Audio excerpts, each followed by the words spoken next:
Good morning. Celkon 4G సమర్పిస్తున్న business breakfast షోకి స్వాగతం. ఏషియన్ మార్కెట్స్ లో కొంత సబ్జ్యూడ్ ట్రెండ్ కనిపిస్తుంది ఈ థర్స్డే మార్నింగ్.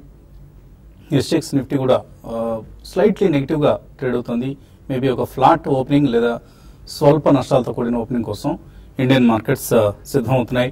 సో మార్చ్ 31 అందరికీ ఒక ఇంపార్టెంట్ డే ఇది. సో ఫిజికల్ ఇయర్ ఎండ్ అవుతుంది, వాటితో ఆర్థిక సంవత్సరం క్లోజ్ అవుతుంది, నెలలో ఆఖరి రోజు, అలాగే క్వార్టర్ ఎండ్ అవుతుంది. ఈ క్వార్టర్ సంబంధించిన రిజల్ట్స్ నెక్స్ట్ మంత్ లో వస్తాయి, కార్పొరేట్ ఎర్నింగ్స్. అలాగే మార్చ్ నెల సిరీస్ ఎక్స్పైరీ డే కూడా ఇవాళే వచ్చింది. కాకతాళీయంగా అయినా లాస్ట్ థర్స్డే రోజు F&O సిరీస్ ఎక్స్పైర్ అవుతూ ఉంటుంది, అది ఇవాళే సంభవించడం. సో అలాగే క్రికెట్ సెమీఫైనల్. సో ఒక సెమీఫైనల్ ఇప్పటికే ముగిసింది. రెండో సెమీఫైనల్లో మన టీం, ఇండియన్ టీం వెస్టిండీస్తో ఆడబోతుంది. సో అందరూ కూడా వాళ్ళ ఈవినింగ్ టెలివిజన్ సెట్లకు అతుకుపోయే రోజు కూడా.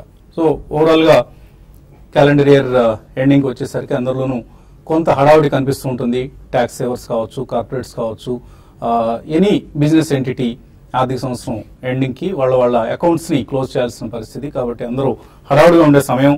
ఈ నేపథ్యంలో ఇవాల్టి ట్రేడింగ్ కూడా ఎంతో కొంత ప్రాముఖ్యత ఉందని చెప్పుకోవాలి. సో నిన్న ఫైనాన్షియల్ ఇయర్ క్లోజింగ్ కి ఒక్కరోజు ముందు మార్కెట్స్ అనూహ్యంగా సెకండ్ హాఫ్ లో చాలా చాలా స్ట్రాంగ్ గా, మార్నింగ్ మనం గ్యాప్ అప్ ఓపెనింగ్ ఉంటుంది, లాభాలతో ట్రేడ్ అవుతుందని అనుకున్నాం, కానీ ఇంత స్ట్రాంగ్ క్లోజింగ్ ని ఊహించని పరిస్థితి. నిఫ్టీ ఆల్మోస్ట్ 1.8% లాభపడి 138 పాయింట్లు పెరిగిన పరిస్థితి. ఆల్రెడీ 7800 సమీపానికి మళ్ళీ వచ్చేసామని అనిపించింది. 77 ఆఫ్ కోర్స్ సెన్సెక్స్ కావచ్చు, నిఫ్టీ కావచ్చు స్ట్రాంగ్ గా క్లోజ్ అయిన సమయం 7735 ఈ లెవెల్ దగ్గర క్లోజ్ అయింది. ప్రస్తుతం ఎస్ఎక్స్ నిఫ్టీ కూడా అదే లెవెల్ దగ్గర ట్రేడ్ అవుతోంది. సో ఈ క్యాలెండర్ ఇయర్ ఒకసారి పెర్ఫార్మెన్స్ చూస్తే మార్కెట్స్ నష్టాలు మిగిల్చాయి. ఓవరాల్ క్యాలెండర్ ఫైనాన్షియల్ ఇయర్ లో చూస్తే చివరి నెల అంటే మార్చి నెలలో మాత్రం బేర్ ఆపరేటర్స్ కవరింగ్ కోసం పరిగెట్టే పరిస్థితి కల్పించింది. అదర్వైజ్ మనం మార్చి పెర్ఫార్మెన్స్ ఒకటే స్టాండ్ అలోన్ పెర్ఫార్మెన్స్ చూస్తే సెన్సెక్స్ 10.5% పెరిగింది, నిఫ్టీ 10.5% పెరిగింది, బ్యాంక్ నిఫ్టీ 16% పెరిగింది, పిఎస్యు బ్యాంక్ ఇండెక్స్ అన్నిటికంటే ఎక్కువగా లాభపడింది, 21% పెరిగింది. ఎందుకంటే కొన్ని స్టాక్స్ లైక్ ఎస్బీఐ లాంటివి 25% ఈ నెలలో మనం పెరగడం చూసాం. అలాగే మెటల్స్ 18% ఇండెక్స్ పెరిగింది. ఆటోమొబైల్స్ స్ట్రాంగ్ గా పెర్ఫామ్ చేశాయి. సో హై బీటా మొత్తం కూడా మార్చి నెలలో చాలా చాలా స్ట్రాంగ్ గా పెర్ఫామ్ చేసిన నెల ఇది. ఫార్మా మాత్రమే డిసప్పాయింట్ చేసింది. ఫార్మా ఇండెక్స్ 2% తగ్గింది. ఇంకా ఇప్పటికీ ఫార్మా స్టాక్స్ లో సెల్లింగ్ ఆగని పరిస్థితి మనకు కనిపిస్తుంది. సో ప్రతి ర్యాలీలోనూ ఫార్మా స్టాక్స్ అమ్మేసి ఇతర సెక్టర్స్ కు మనీని షిఫ్ట్ చేస్తున్న సమయం ఇది. సో ఓవరాల్ గా మనం ఫైనాన్షియల్ ఇయర్ లో చూస్తే మాత్రం ఇప్పటికీ సెన్సెక్స్ 10.02% నష్టపోయి ఉంది. నిఫ్టీ సెన్సెక్స్ 10.45% నష్టపోయింది. నిఫ్టీ 850 పాయింట్స్ ఈ ఫైనాన్షియల్ ఇయర్ లో నష్టపోయి 10% నష్టంతో కనిపిస్తోంది. సో ఎక్స్పైరీ కోసం అందరూ ప్రిపేర్ అవుతున్నారు. ఇతర కమోడిటీస్ పెర్ఫార్మెన్స్ చూసినా కూడా మనకు క్రూడ్ 21%, బ్రెంట్ 29% ఈ ఫైనాన్షియల్ ఇయర్ లో పెరిగిన పరిస్థితి, అంటే లోవర్ లెవెల్స్ నుంచి పెరిగాయి. అలాగే మార్చిలో ఎఫ్ఐఎస్ బిహేవియర్ కూడా అనూహ్యంగా మారిపోయింది. 18,200 crores worth stocks cash markets లో ఎఫ్ఐఎస్ ఈ ఒక్క నెలలో కొన్నారు. ఓవరాల్ గా మనం ఈ ఇయర్ లో చూస్తే 20,145 crores వర్త్ ఇన్వెస్ట్మెంట్స్ ను ఎఫ్ఐఎస్ ఇండియన్ మార్కెట్స్ లో చేయడం చూసాం. సో ఇది కూడా ఒక రికార్డ్ గా భావించాలి. ఇప్పుడు ఇక అందరి కళ్ళు కూడా ఆర్బీఐ మీద ఉన్నాయి. ఎందుకంటే జేనెట్ ఎలెన్ స్పష్టం చేశారు, ఇప్పట్లో వడ్డీ రేట్లు పెరగవు, పెరిగినా కూడా చాలా గ్రాడ్యువల్ గా క్రమేపీ పెంచుతాం, స్టిమ్యులస్ ఇంకా కొనసాగుతూనే ఉంది అంటూ జేనెట్ ఎలెన్ నేను స్పష్టం చేసిన తర్వాత వరుసగా 2 రోజులు స్టాక్ మార్కెట్స్ లాభపడటం చూసాం. ఇక ఇప్పుడు అందరి కళ్ళు కూడా ఆర్బీఐ ఎటువంటి చర్య తీసుకుంటుంది. సో అమెరికన్స్ చాలా సందర్భాల్లో మెరుగనిపిస్తూ ఉంటారు. ఎక్కడా కూడా ఒక స్పష్టమైన విధానాన్ని వాళ్ళు ఎప్పటికప్పుడు క్లియర్ చేస్తూ ఉంటారు. ఎందుకంటే అక్కడ చిన్న చిన్న కన్సర్న్స్ కే మార్కెట్స్ అటు ఇటు అవుతూ ఉంటాయి. కాబట్టి మనం కొంచెం థిక్ స్కిన్ అయినా కూడా ఆర్బీఐ లాంటివి చివరి రోజు దాకా ఏం చేస్తుందో తెలియని సస్పెన్స్ మెయింటైన్ చేస్తుంటారు. సో ఆ సస్పెన్స్ కు April 5th సమాధానం ఇవ్వబోతోంది. So April 5th RBI policy rates ను 0.25% తగ్గిస్తుందా, లేకపోతే 0.5% తగ్గిస్తుందా, ఎంత తగ్గిస్తుందా అన్నది. ఇవాళ స్టేట్ బ్యాంక్ ఆఫ్ ఇండియా ముందుగా లీడ్ తీసుకుంది. సో బ్యాంక్స్ నార్మల్ గా marginal cost of funds based గా లెండింగ్ రేట్స్ డిసైడ్ చేస్తుంటాయి. సో ఆ marginal cost of funds based lending rate ను తగ్గించింది ఎస్బీఐ ఈ ఉదయం. ఓవర్ నైట్ అయితే 8.95%కి, 6 months అయితే 9.15%, 1 month 9.05%. అంటే కార్పొరేట్స్కి లెండింగ్ రేట్స్ తగ్గుతున్నాయి. బట్ బ్యాంక్స్కి మాత్రం ఇది కొంత నెగిటివ్, ఎందుకంటే వాళ్ళ మార్జిన్స్ క్షీణిస్తాయి. అంటే వాళ్ళ డిపాజిట్ రేట్స్ కూడా తగ్గించుకుంటే మేబీ మార్జిన్స్ మెయింటైన్ అవుతాయి. అదర్వైజ్ డిపాజిట్ రేట్స్ అలాగే ఉంచి ఈ లెండింగ్ రేట్ తగ్గిస్తే మాత్రం బ్యాంక్స్కి నెగిటివ్ అవుతుంది. సో ఇవాళ బ్యాంక్ స్టాక్స్ ఎలా బిహేవ్ చేస్తాయి అనేది ఒక ఇంట్రెస్టింగ్ పాయింట్. అలాగే రియల్ ఎస్టేట్ కంపెనీ స్టాక్స్ మాత్రమే వాళ్ళ పెరగబోతున్నాయి, ఎందుకంటే హోమ్ లోన్స్ రేట్స్ తగ్గుతాయి రాబోయే రోజుల్లో. ఇది రియల్ ఎస్టేట్ ఇండస్ట్రీకి, ఇప్పటికే real estate industry one of the leading sectors in this rally. మనకు బ్యాంక్స్ కావచ్చు, మెటల్స్ కావచ్చు, రియల్టీ కావచ్చు, ఈ 3 సెక్టర్స్ ప్రధానంగా, అలాగే ఆటోస్, ఈ 4 సెక్టర్స్ ప్రధానంగా ఈసారి ర్యాలీని లీడ్ చేసిన సెక్టర్స్. సో ఇదే ర్యాలీ ఇవాళ రియల్ ఎస్టేట్ స్టాక్స్ లో మనం చూడబోతున్నాం. అలాగే April 1st నుంచి, అంటే రేపటి నుంచి నిఫ్టీలో కొన్ని ఇన్క్లూజన్స్, డిలీషన్స్ ఉండబోతున్నాయి. ఆ స్టాక్స్ లో కూడా మనం యాక్షన్ ఎక్కువగా ఉంటుంది. For instance Cairn India, Punjab national bank, Vedanta, ఈ 3 స్టాక్స్ ని నిఫ్టీ నుంచి తొలగిస్తున్నారు రేపటి నుంచి. వీటి స్థానంలో 4 స్టాక్స్ వస్తున్నాయి. అంటే నిఫ్టీలో రేపటి నుంచి 51 స్టాక్స్ ఉంటాయి నిఫ్టీ 50లో. అది ఒక విచిత్రం. Aurobindo pharma, Bharti infra, Eicher motors and Tata motors DVR, ఈ 4 స్టాక్స్ ని మనం రేపటి నుంచి నిఫ్టీలో చూడబోతున్నాం. సో ఇవన్నీ కూడా ఆయా స్టాక్స్ మీద నెగిటివ్ లేదా పాజిటివ్ ఇన్ఫ్లుయెన్స్ చూపించే పరిస్థితి. కానీ నిన్న లిస్ట్ అయిన హెచ్సిజి, హెల్త్ కేర్ గ్లోబల్, ఈ ఐపీఓని మనం అవాయిడ్ చేయమని రికమెండ్ చేసిన సంగతి అందరికీ తెలిసిందే. సో అదే పరిస్థితి లిస్టింగ్ రోజు ఎదురైంది. 47 రూపాయల డిస్కౌంట్తో క్లోజ్ అయింది. 218 రూపాయలకి షేర్లు అలాట్ చేస్తే 47 రూపాయల తక్కువగా క్లోజ్ అయిన పరిస్థితి. సో కేర్ఫుల్ గా ఉండాలి. ఐపీఓస్ ని, ఈ హెల్త్ కేర్ ఇండస్ట్రీకి సంబంధించిన ఐపీఓస్ ని ఎట్టి పరిస్థితుల్లోనూ ఇన్వెస్ట్ చేయదు. ప్రస్తుతానికి థైరో కేర్ ఇష్యూ కూడా రాబోతుంది త్వరలో. సో దాన్ని కూడా బహుశా ప్రీమియంను బట్టి మనం ఎటువంటి నిర్ణయం తీసుకోవాలో అప్పుడు విశ్లేషించుకుందాం. Otherwise most of the health care issues disappoint చేస్తున్న సమయం ఇది. ఇక మార్కెట్స్ పరిస్థితి గురించి మాట్లాడేందుకు అనలిస్ట్ మనతో సిద్ధంగా ఉన్నారు. సో ఫైనాన్షియల్ ఇయర్ క్లోజింగ్ వచ్చేసాం. మార్కెట్స్ లో మార్చి నెల చాలా చాలా పాజిటివ్ గా ఉంది. సో ఇదే పరిస్థితి ఏప్రిల్ కూడా విస్తరిస్తుందని అనుకుంటున్నారు. ఐ థింక్ హోప్ఫుల్లీ ఏప్రిల్ లో కూడా ఇదే ట్రెండ్ కంటిన్యూ అయ్యే అవకాశం ఎక్కువ కనిపిస్తుందండి. ఎందుకంటే మనకి external cues are definitely positive అనే చెప్పాలి. ఇమీడియట్లీ పెద్ద థ్రెట్ ఏం లేదు interest rate hike in US కానివ్వండి. బట్ డొమెస్టిక్లీ మీరు ఇందాక మెన్షన్ చేసినట్టు ఆల్మోస్ట్ $3 billion దాకా ఓన్లీ మార్చ్ నెలలో ఎఫ్ఐఎస్ కొనడం అనేది it's a very strategic thing అండి. So first 1 or 2 months it has been dry. In fact FIIs sell చేశారు. బట్ గోయింగ్ ఫార్వర్డ్ ఈ ట్రెండ్ కంటిన్యూ అవుతుందని అనుకుంటున్నానండి. ఎందుకంటే లో లెవెల్స్ నుంచి కొన్ని మంచి స్టాక్స్ బాగా పెరగడం జరిగింది. అండ్ ఇంట్రెస్ట్ రేట్స్ కూడా తగ్గుముఖం పట్టే అవకాశం ఎక్కువ ఉంది ఓవర్ ద నెక్స్ట్ 1 year, అంటే ఇమీడియట్లీ ఆన్ April 5th పక్కన పెడితే. సో ఇవన్నీ కూడా ఆల్ ఇన్ ఆల్ పాజిటివ్ సూచనలు ఎక్కువ కనిపిస్తున్నాయి. చిన్న చిన్న కరెక్షన్స్ ఉంటాయి మార్కెట్లో definitely, but that should be used as buying opportunity అనే చెప్పొచ్చండి. ఎందుకంటే lag effect of even infrastructure కానివ్వండి, కన్స్ట్రక్షన్ కానివ్వండి, రియల్ ఎస్టేట్ కానివ్వండి, ఇంట్రెస్ట్ రేట్స్ తగ్గుముఖం పడితే అవన్నీ కూడా యాక్టివిటీ బాగా పెరుగుతాయి. ఎందుకంటే రీసెంట్లీ కాంట్రాక్ట్స్ కూడా చాలా క్లియర్ అయిపోయినాయి కాబట్టి. సో ఇవన్నీ తీసుకుంటే ఓవరాల్ మ్యాక్రోస్ కొద్దిగా పాజిటివ్ అవుతున్నాయనే చెప్పాలి ఇండియాకి. So every decline calls for a very strong by. But next month నుంచి మనకి ఫస్ట్ 1 week వదిలేస్తే రిజల్ట్స్ కూడా వస్తాయి కాబట్టి రిజల్ట్స్ కొద్దిగా చూసుకుని ఏ సెక్టర్స్ బాగా ఉన్నాయి. ఇందాక మీరు 4 సెక్టర్స్ మెన్షన్ చేశారు. Definitely autos and financial stand the best chance అండి. సో అటువంటి వాటిలో ఎక్కడ మనకి చిన్న చిన్న కరెక్షన్స్ వచ్చినా 2 or 3 ప్రైస్ పాయింట్స్ లో మంచి స్టాక్స్ కొనుక్కోవాలని చెప్తున్నాను. సో ఎక్స్పైరీ రోజు ట్రేడర్స్ ఏ విధంగా బిహేవ్ చేయాలి? ఈ రోజు కొంచెం డిఫికల్ట్ గా ఉంటుందండి. ఎందుకంటే స్టాక్ పిక్ అనేది అంత ఈజీగా ఉండదు. నిన్నైతే కంప్లీట్ గా వన్ సైడ్ అప్ ట్రెండ్ చూసాము. అయితే ఈ రోజు దానికి అగెనెస్ట్ కూడా బిహేవ్ చేసే అవకాశం కూడా ఉంది. అది ఎక్స్పైరీ రోజు ఒకటి చెప్పొచ్చు. ప్లస్ ఈవెన్ గ్లోబల్ మార్కెట్స్ కూడా లాస్ట్ మనకి కొన్ని రోజులకు ఉన్న ర్యాలీకి అనేది ఇక్కడ బ్రేక్ పడే అవకాశం కూడా కనపడుతుంది. ఎందుకంటే ఓవర్ బాట్లో ఉన్నాయని చెప్పొచ్చు. కాబట్టి కొంచెం ఈ లెవెల్లో ఏంటంటే ప్రాఫిట్ బుకింగ్ అనేది రావడానికి అవకాశం ఉంది. అయితే ఇంట్రెస్టింగ్ ఏంటంటే నిన్న కొంచెము డొమెస్టిక్ ఫండ్స్ నుంచి సెల్లింగ్ అనేది తగ్గింది. దానివల్ల ఏంటంటే ఎక్కువ డొమెస్టిక్ ఫండ్స్ బయింగ్ అని ఉంటే మాత్రం మనకి చూస్తుంటాం మిడ్ క్యాప్, లార్జ్ క్యాప్ కన్నా ఇండెక్స్ బేస్డ్ కన్నా మిడ్ క్యాప్ లో యాక్షన్ ఉంటుంది. కాబట్టి నెక్స్ట్ వచ్చే కొద్ది రోజుల్లో ఈ ఎక్స్పైరీ అయిపోయినాక నెక్స్ట్ సిరీస్ లో ఇండెక్స్ పెద్దగా పెరగకపోయినా కూడా మిడ్ క్యాప్ లో యాక్షన్ ఉంటుంది. కాబట్టి క్వాలిటీ స్టాక్స్ మిడ్ క్యాప్ లో లాంగ్ పొజిషన్ తీసుకోమంటారు. అయితే ఇండెక్స్ బేస్డ్ స్టాక్స్ లో మాత్రం కొంచెం నిఫ్టీకి తర్వాత ఈ బ్యాంక్ నిఫ్టీకి కరెంట్ లెవెల్స్ లో మనకి రెసిస్టెన్స్ ఫేస్ చేసే అవకాశం ఉంది. కొంత ప్రాఫిట్ బుక్ చేసుకుని మళ్ళీ సేమ్ స్టాక్స్ ని రీఎంటర్ కమ్మని చెప్తాను. ప్రస్తుతం అయితే 7,800 నెక్స్ట్ నియర్ టర్మ్ లో నిఫ్టీకి రెసిస్టెన్స్ ఫేస్ చేయొచ్చు. ప్లస్ ఈ రోజు విషయానికి వస్తే 7750 దగ్గర నిఫ్టీకి రెసిస్టెన్స్ ఉంటుంది. 7720 కానీ బ్రేక్ అయిందంటే కొంచెం నిఫ్టీలో ఒక సెల్లింగ్ రావచ్చు. But last half an hour to 45 minutes trade అనేది డే మొత్తం ట్రేడింగ్ కి డిఫరెంట్ గా ఉంటుంది. కాబట్టి దాని పక్కన పెడితే మిగతా డే అంతా కూడా కొంచెం మైనస్ లోనే ఉండే అవకాశం ఎక్కువ ఉంది. హైయర్ లెవెల్స్ లో కొంత సెల్లింగ్ చేసుకోవడానికి హెచ్డిఎఫ్సి బ్యాంక్ ఒకటి సెల్ చేయమని చెప్తాను. తర్వాత క్యాడిలా ఒకటి 320 బిలో ఉంటే దాన్ని కూడా సెల్ చేసుకోవచ్చు. తర్వాత దివి ల్యాబ్స్ కూడా 980 బిలో ఉంటే దాన్ని కూడా సెల్ చేసుకోమంటాను. తర్వాత బయింగ్ విషయానికి వస్తే మాత్రం ఎగ్జాక్ట్ గా డిప్ వచ్చినప్పుడల్లా కూడా బ్యాంక్ నిఫ్టీనే బై చేసుకోవచ్చు. తర్వాత బ్యాంకింగ్ స్టాక్స్ లో లైక్ ఎస్బీఐ ఒకటి దాన్ని కూడా బై చేసుకోమంటాను. బట్ ఓవరాల్ ట్రెండ్ పరంగా చెప్పాలంటే ఫ్లాట్ గా ఉండే అవకాశం ఉంది. కొంత సెల్లింగ్ మాత్రం ఈవెన్ హిండాల్కో లాంటి స్టాక్ ను కూడా హైయర్ లెవెల్ లో సెల్ చేసుకోమని చెప్తాను. అలాగే కంపెనీ సంస్థ ప్రారంభమై 50 సంవత్సరాలు అయిన సందర్భంగా గోల్డెన్ జూబ్లీ సందర్భంగా Hindustan zinc limited golden Jubilee dividend ప్రకటించింది. 1200% డివిడెండ్. ఇంతవరకు ఏ ప్రైవేట్ కంపెనీ కూడా ఇండియాలో ఈ రకమైన డివిడెండ్ ప్రకటించలేదు. అంటే షేర్ ఒక్కొక్క షేర్ కి 24 రూపాయల డివిడెండ్ రాబోతుంది.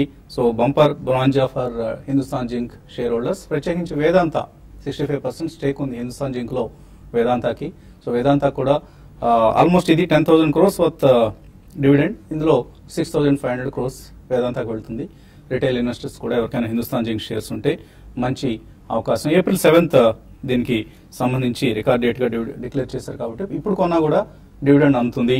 అండ్ 10% ఆఫ్ షేర్ వాల్యూని కంపెనీ ఇప్పుడు డివిడెండ్ గా ఇస్తుంది. ఇది కూడా ఒక గమనించాల్సిన అంశం. అండ్ ఇంతకుముందు మనకు హైయెస్ట్ డివిడెండ్ ఇచ్చిన కంపెనీస్ లో కోల్ ఇండియా ఉంది. కోల్ ఇండియా 14-15 years సంబంధించి 207% ఇచ్చింది. ఓఎన్జీసీ అఫ్ కోర్స్ 190% ఇచ్చింది. 190% ఇచ్చిన కంపెనీ ఇది. అలాగే ఇప్పుడు 1200% డివిడెండ్ తో హిందుస్థాన్ జింక్ ఒక ప్రైవేట్ కంపెనీ ఇంత డివిడెండ్ ను ఇవ్వడం అనేది ఒక అరుదైన అంశంగా మనం చెప్పుకోవచ్చు. ఇక కాలర్స్ లైన్ లో ఉన్నారు. నాగపూర్ అనకూడదు, పూర్ అంటే పేద బీద అయిపోతుంది కాబట్టి నాగపురం అందాం, అనంతపురం లాగా.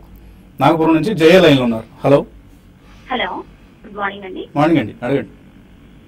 సొనాటా సాఫ్ట్వేర్, డెల్టా కార్ప్ ఈ రెండు గురించి 1 year ఇన్వెస్ట్మెంట్ గురించి అడుగుదామని.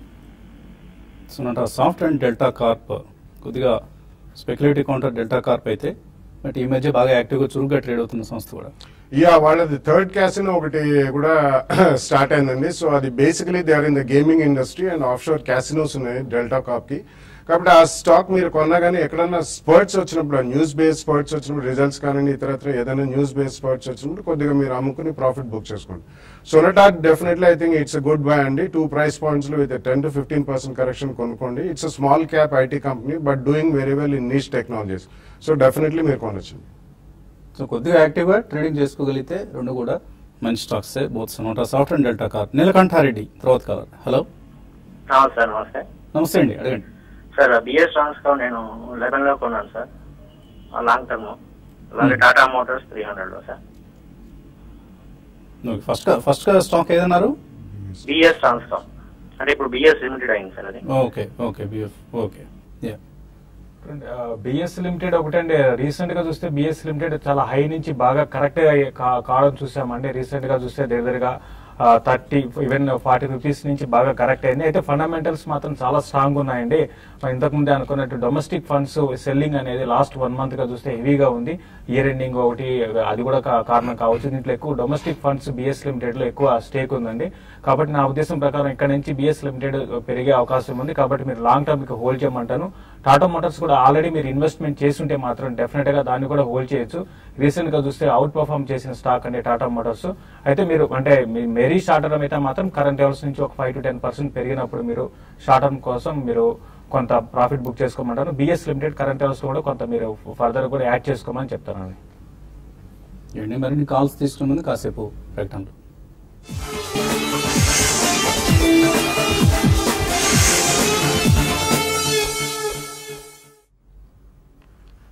సెల్కాన్ 4G సమర్పిస్తున్న బిజినెస్ బ్రేక్ఫాస్ట్ షోకి తిరిగి స్వాగతం. ఎస్ఎక్స్ నిఫ్టీ ట్రెండ్ బట్టి చూస్తే స్లైట్లీ వీక్ ఓపెనింగ్ కోసం మార్కెట్స్ సిద్ధం అవుతున్నాయి. బట్ ఎక్స్పైరీ డే కాబట్టి మార్కెట్స్ వోల్టైల్ గా కూడా ఉంటాయి. ట్రేడర్స్ కేర్ఫుల్ గా అప్రమత్తంగా ఉండాల్సిన రోజు ఇది.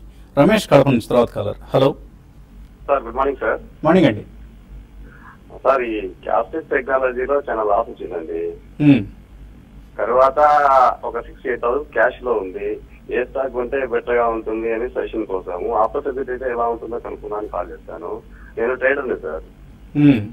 మీ ట్రేడర్ అయ్యుండి చేతిలో కాస్త క్యాష్ పెట్టుకుని ఇటువంటి స్పెక్యులేటివ్ కౌంటర్స్ వెంట పడితే డెఫినెట్ గా నష్టాలు వస్తాయండి. ఎక్కడ ఉంటారు మీరు? కడపలో ఉంటారా? కడపనే సార్. హైదరాబాద్ లో ఉంటే మన టెక్నికల్ అనాలిసిస్ సెషన్ కి హాజరు కావాల్సింది. కొద్దిగా సమయ భాగం వల్ల కొంచెం రాలేకపోతున్నాను. ఇవన్నీ ఫాలో అవుతున్నాము. చూద్దాం. మీ కడప అదృష్టం అనేది లేదు సార్. అదృష్టం దురదృష్టం కాదండి, మనకు నేర్పు ఉండాలి. ముఖ్యంగా కావాల్సింది స్కిల్. చాలా ఎజైల్ మూవ్స్ ఉండాలి ట్రేడర్ అనే వాళ్ళకి. ఆయన ఆప్టో సర్క్యూట్స్ తీసుకుంటారట, ఏం తీసుకోవచ్చా? టెక్నికల్ ఎలా ఉంది? ఆప్టో సర్క్యూట్స్ అయితే వద్దండి, ఆల్రెడీ మీరు అంటే ఆల్రెడీ తీసుకున్నారు అంటున్నారు. అయితే దానికన్నా వేరే ఇప్పుడున్న పరిస్థితుల్లో మనకి పెద్ద స్టాక్స్ లో బయింగ్ చూసాం. తర్వాత నెక్స్ట్ లెగ్ లో మిడ్ క్యాప్ లో రావచ్చు. అయితే మిడ్ క్యాప్ లో క్వాలిటీ స్టాక్స్ ఇంతకు ముందులాగా మార్కెట్ కంటిన్యూగా పెరుగుతుందని అనుకోవండి, చెప్పలేము. కాబట్టి ఏంటంటే మధ్యలో ప్రాఫిట్స్ వచ్చినప్పుడు బుక్ చేసుకోమంటారు. లైక్ విఐపి ఇండస్ట్రీస్ లాంటి స్టాక్స్ ని, తర్వాత కేఎన్ఆర్ కన్స్ట్రక్షన్, ఇటువంటి ఫండమెంటల్ సౌండ్ గా ఉన్న స్టాక్స్ ని మీరు బై చేసుకోండి. ఇంకో ట్రేడింగ్ అంటున్నారు కాబట్టి ట్రేడింగ్ అనేది ఫాస్ట్ గా మీరు డెసిషన్ తీసుకోవాలండి. కొంచెం డెసిషన్ అట్లా రాంగ్ డెసిషన్ తీసుకున్నా కూడా హెవీ లాస్ బుక్ చేయాల్సి ఉంటుంది. కాబట్టి దాన్ని దృష్టిలో పెట్టుకొని మీరు ట్రేడ్ చేసుకోండి. జాగ్రత్తగా ఉండండి. ట్రేడింగ్ వీలైనంత వరకు సాధ్యమైనంత వరకు ట్రేడింగ్ ని ఆఫ్ వేసి మీ దగ్గర ఉన్న 68,000 రూపాయలని మంచి కంపెనీస్ లో ఇన్వెస్ట్ చేయండి. అట్లీస్ట్ ఒక 2 years పర్స్పెక్టివ్ ఇన్వెస్ట్ చేస్తే మంచి రిటర్న్స్ వస్తాయి. 2016 హాఫ్ నుంచి 17 ఇయర్ అంతా కూడా బాగా ఉండే అవకాశం ఉంది మార్కెట్ సంబంధించి. లాస్ట్ కాలర్ లైన్ ఉన్నారు, ఆంజనేయులు. హలో అడగండి ఆంజనేయులు గారు. నేను డిహెచ్ఎఫ్ఎల్ ఉందండి, 55 షేర్స్ నా ఇక్కడ. అది 183 తీసుకున్నాను. ఓకే, అది ఉంచొచ్చా అమ్మేయచ్చా? 183లో డిహెచ్ఎఫ్ఎల్ తీసుకున్నారు, హోల్డ్ చేయొచ్చా? హోల్డ్ చేయమని చెప్తారండి. ఇప్పుడే ఒక అప్ ట్రెండ్ అనేది చూసాము, ఒక కరెక్షన్ అయిపోయి ఒక ఇంటర్మీడియట్ అప్ ట్రెండ్, తర్వాత even long term up trend కూడా ఈ హౌసింగ్ ఫైనాన్స్ స్టాక్స్ అని కూడా వచ్చింది. నెక్స్ట్ ఇమీడియట్ టార్గెట్ అయితే క్లోజర్ గా 220 దాకా రావచ్చు. ఫ్యూ వీక్స్ పట్టచ్చు, ఫ్యూ మంత్స్ పట్టచ్చు. ప్రస్తుతం అయితే మీరు దివాన్ హౌసింగ్ హోల్డ్ చేయండి. నాగరాజ బేదపల్లి మెయిల్ పంపించారు. బిజినెస్ టీమ్ కి అభినందనలు తెలియజేస్తున్నారు. చాలా తక్కువ ఫీజు నిర్ణయించామట టెక్నికల్ అనాలిసిస్ వర్క్షాప్ కి. సో కొంతమంది మీలాంటి వారు తక్కువ అని ఫీల్ అవుతూ ఉంటే కొంతమంది ఎక్కువ అనుకుంటున్నారండి. But anyway it is subjective, ఎవరి అభిప్రాయం వాళ్ళది. ఇందాక బాలగారు అన్నట్లుగా ఇంట్రాడే కోసం లెవెల్స్ చెప్పమంటున్నారు టెక్నికల్లీ. ఇప్పుడు ఇన్ఫోసిస్ విషయానికి వస్తే కొంచెం ఈ రోజు హైయర్ లెవెల్లో మీకు 52 వీక్ హైక్ టచ్ అవుతుందండి. బట్ లాస్ట్ హై ఏదైతే ఉందో 1240 అనేది, 1237 అనేది 52 వీక్ హై, అక్కడ రెసిస్టెన్స్ ఫేస్ చేయొచ్చు. ఇప్పుడు ఇంట్రాడే కోసం అయితే 1220 దగ్గరికి వచ్చినప్పుడు మీరు సెల్ చేసి 1240 దగ్గర మీరు సెల్ చేసుకో, స్టాప్ లాస్ పెట్టుకోమంటారు. ఈవెన్ 1200 బ్రేక్ అయినా కూడా కొంత వీక్ కావచ్చు. 1180 అండ్ 1172 దగ్గర సపోర్ట్ రావచ్చు అండి. సరస్వతి దేవి రేమండ్స్ 478లో ఉన్నారు. వింధ్యా టెలి 900 రూపాయలు, ఎన్ఐటి 99, డాబర్ ఇండియా 306. ఇవన్నీ కూడా షార్ట్ టర్మ్ కోసం తీస్తున్నారు. యావరేజ్ చేసుకోవచ్చా? మీ దగ్గర స్టాక్స్ అన్ని కూడా మంచి స్టాక్స్ ఏనంటే మీరు అన్ని కూడా కొంత యావరేజ్ చేసుకోమంటాను. ఇప్పుడు మార్కెట్స్ ఆల్రెడీ చూసాం, చాలా బాగా పెరగడం చూసాం. ఇక్కడ నుంచి మిడ్ క్యాప్ లో యాక్షన్ ఉంటుంది, మీరు అన్ని కూడా యావరేజ్ చేసుకోండి. సాయి భార్గవ్ గ్రాన్యూల్స్ 150 రూపాయలు, బాలాజీ అమైన్స్ 140 ఉన్నారు. హోల్డ్ చేయొచ్చా? ఐ థింక్ హోల్డ్ చేయమని చెప్తా అండి. I think Balaji amines you're making good money. Granules కొద్దిగా స్వల్పంగా లాస్ లో ఉన్నారు. But overall at least 1 or 2 years view ఉంటే మాత్రం తప్పకుండా ఉంచండి. అరౌండ్ 100 రూపీస్ వస్తే గ్రాన్యూల్ సెకండ్ ప్రైస్ పాయింట్ లో కూడా కొనుక్కోవచ్చు. యుగంధర్ బెంగళూరు నుంచి శ్రీకాళహస్తి పైప్స్ లో ఏవైనా ఫండమెంటల్ చేంజెస్ ఉన్నాయి, ఎందుకని పెరగడం లేదు ఇది? అంటే గతంలో ఇది బాగా పెరిగిన స్టాక్ సార్, అందుకని డెఫినెట్లీ కొద్దిగా సెల్లింగ్ అనేది వస్తుంది, ప్రాఫిట్ బుకింగ్ అనేది వస్తుంది. ఫండమెంటల్ చేంజెస్ అంటే కంపెనీ ఈస్ డూయింగ్ వెల్ అండి, వాళ్ళకి రీసెంట్లీ పెద్ద ఆర్డర్స్ కూడా మెటీరియలైజ్ అయ్యాయి. కాబట్టి కొద్దిగా ఓపికతో ఉంచండి, డెఫినెట్లీ మంచి రిటర్న్స్ వస్తాయి. రమణ్ రెడ్డి ఎన్హెచ్పిసి 24 రూపాయలు, జిఎంఆర్ ఇన్ఫ్రా 19 రూపాయలు, సిండికేట్ బ్యాంక్ 130 రూపాయలు కొన్నారు. యావరేజ్ చేసుకోవచ్చా? ఇవి ఎటువంటి టార్గెట్స్ ఎక్స్పెక్ట్ చేయొచ్చు? ఇప్పుడు మీరు అంటే ఎన్హెచ్పిసి చాలా రోజుల తర్వాత వాల్యూమ్స్ ప్లస్ ఇంకోటి పాజిటివ్ న్యూస్ కూడా ఉందండి.